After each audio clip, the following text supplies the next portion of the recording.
Hari ni aku nak share dengan korang semua tentang apa yang dah berlaku dalam episod ke-7 siri Ultraman Blaza. Kepada sesiapa yang masih lagi belum menonton episod ke-7 ni, korang boleh tonton kat channel YouTube Ultraman Official by Suburaya. Tanpa membuang masa lagi, aku ceritakan apa yang dah berlaku dalam episod ke-7 siri Ultraman Blaza. Episod 7 ni dimulakan dengan menunjukkan babak di mana Kapten Gento tengah membaca sebuah buku yang bertajuk Eye of Kaiju yang ditulis oleh seorang lelaki bernama Kazunori Yokomine. Kazunori ni sebenarnya adalah seorang profesor yang mengkaji pasar raksasa dan Kapten Gento adalah salah seorang murid dia. Lepas tu ditunjukkan babak di mana Profesor Kazunori sedang mencari sesuatu di dalam hutan. Rupa-rupanya dia mencari sebuah tasik. Bila dia jumpa tasik tu, dia masukkan tangan dia kat dalam tasik tu. Kat tangan dia lah masa tu ada 7 gelang yang sama warna macam warna pelangi. Bila tangan dia masuk ke dalam tasik tu, tangan dia jadi bercahaya dan kat langit muncul pelangi tapi terbalik bentuknya. Kemudian pasukan SCAD kat HQ dihubungi oleh Emi Aobe yang memaklumkan bahawa ada kemunculan pelangi terbalik kat langit. Dan pelangi terbalik tu tak hilang-hilang dan dah seminggu duk ada je kat langit tu.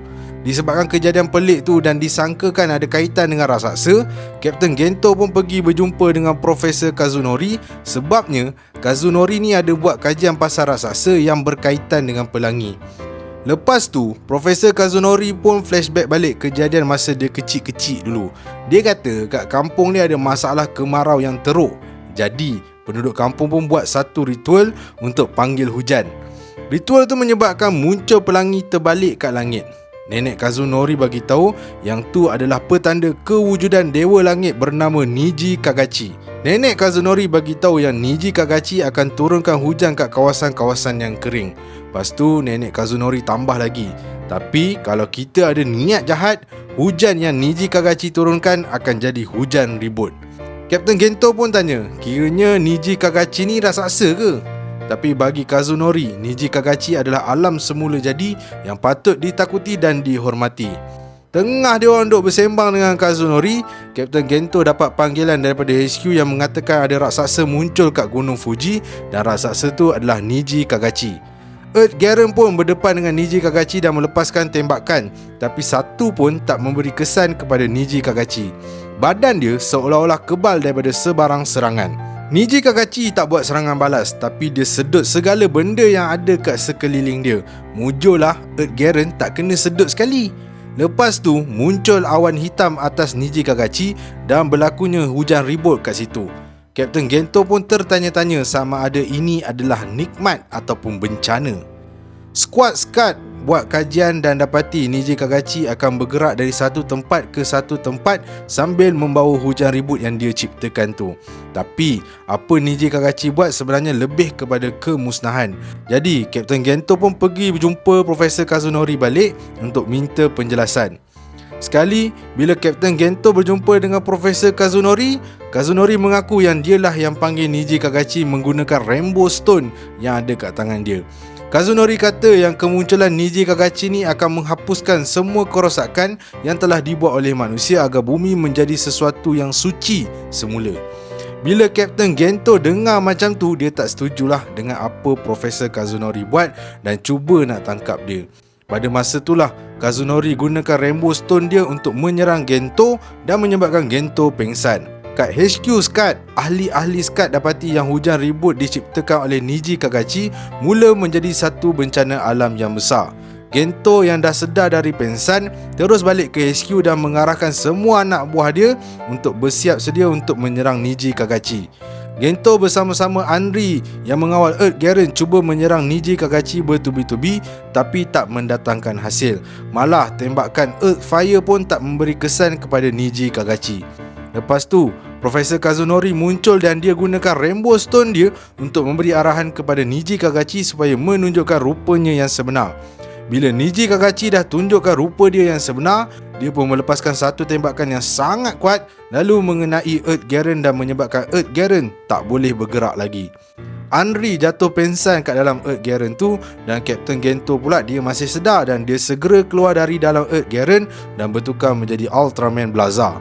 Tapi Ultraman Blaza sememangnya bukan tandingan Niji Kagachi. Semua serangan Blaza tak berjaya mengapa-apakan Niji Kagachi. Malah, Spyro Barret pun tak memberi sebarang kesan. Kemudian, Niji Kagachi pun melepaskan satu serangan ke arah Blaza yang masa tu color timer dia dah berkelip-kelip. Melihat serangan Niji Kagachi tu, Blaza pun bertindak untuk bertukar semula menjadi Gento dan mengelak serangan Niji Kagachi. Episod 7 ni tamat dengan menunjukkan babak di mana Kapten Gento pengsan dan Profesor Kazunori mengatakan bahawa dunia baru bakal bermula dengan kemusnahan yang dibuat oleh Niji Kagachi. Inilah gaya jalan cerita yang sepatutnya ditunjukkan dalam setiap episod siri Ultraman Blaza. Dua episod sebelum ni iaitu episod 5 dan 6 sangatlah mendukacitakan. Skema tegur sayat aku. Dua episod sebelum ni memang bagi aku boring gila lah. Buat pun macam asal ada je. Tapi masuk je episod 7 ni, aku dah rasa teruja balik. Jalan cerita jadi menarik dan lebih serius. Kalau tengok episod 7 ni, tema dia menjurus kepada Profesor Kazunori ni sebenarnya nak selamatkan bumi daripada terus dirosakkan oleh manusia. Kalau korang perasan, tema ni sama macam apa Ultraman Agul cuba buat dalam siri Ultraman Gaia. Agul mendapati bahawa bumi ni sebenarnya rosak bukan disebabkan raksasa, tapi disebabkan oleh tangan-tangan manusia. Jadi untuk melindungi bumi, manusia-manusialah perlu dimusnahkan. So benda ni samalah macam Profesor Kazunori. Dia nampak yang manusia-manusia ni lah yang telah menyebabkan bumi rosak dan tidak stabil. Jadi dia nak gunakan Niji Kagachi supaya membersihkan semua manusia di bumi dengan cara turunkan bencana alam. Muncullah ada Kapten Gento yang cuba nak menghalang Profesor Kazunori untuk teruskan usaha dia yang salah tu, dan kita boleh kata Kapten Gento ni sama macam apa Ultraman Gaia cuba buat lah. Gaia pun cuba halang Agul daripada musnahkan manusia, dan Gento pula cuba halang Profesor Kazunori daripada gunakan Niji Kagachi untuk musnahkan manusia. Tanpa kita sangka, Suburaya memasukkan tema jalan cerita Ultraman Gaia ke dalam siri Ultraman Blaza ni, walaupun Suburaya tidak mengeluarkan New Generation Gaia. Apa-apa pun episod 7 ni memang terbaik bagi aku, lebih-lebih lagi lepas kita dihidangkan dengan 2 episod yang agak boring. So, setakat tu saja video aku untuk kali ni. Terima kasih sebab menonton video aku ni sampai habis. Kita berjumpa lagi dalam video aku yang akan datang.